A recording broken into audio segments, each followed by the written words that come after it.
I'm one of Santa's elves, and I recently discovered something that changed everything. I had always wanted a child.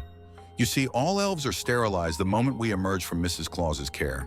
It's a part of the system, something we all accept without question, until I didn't.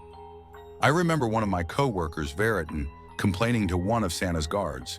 The guard's response was swift and brutal. He picked Veritan up by his neck and impaled him on his antlers. The reindeer were always like that, violent, unquestioning. Life in the workshop was harsh. You had to be clever, stealthy, and keep your head down. I had learned to get by taking small things over the years. Nothing too noticeable, just enough materials to build something of my own. After decades of making toys, I decided I deserved to keep something. I would build a toy child. When I completed it, no, her, I was filled with pride. She was everything I had dreamed of. A few hours after I finished her, she stood up. Impossible. "Daddy," she said, her voice soft but clear. The next day, I named her Myrdia. Over the following months, I conducted tests, pushing the limits of what I thought was possible. If I could bring her to life, what else could I create? What more was hidden in our potential? Using spare metal scraps, I decided to build a makeshift PS5, one of the many products we were forced to churn out.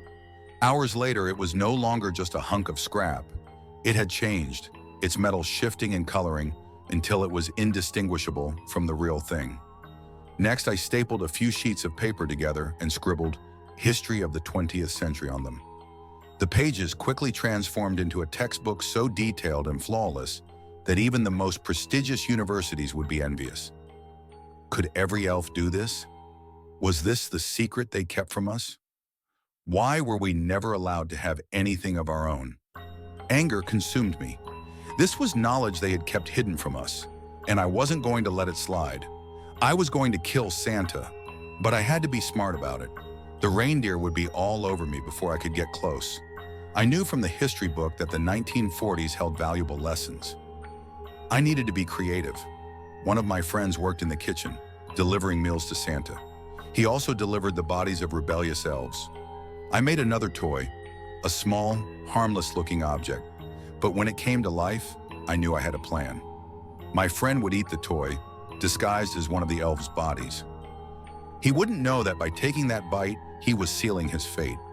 The chaos his death would cause would give me the perfect opportunity to escape with Myrdia, far away from the workshop. To anyone reading this letter now, it's already too late. Just tell Santa this when you find his ashes. It's fitting for the jolly old man to die by a fat man.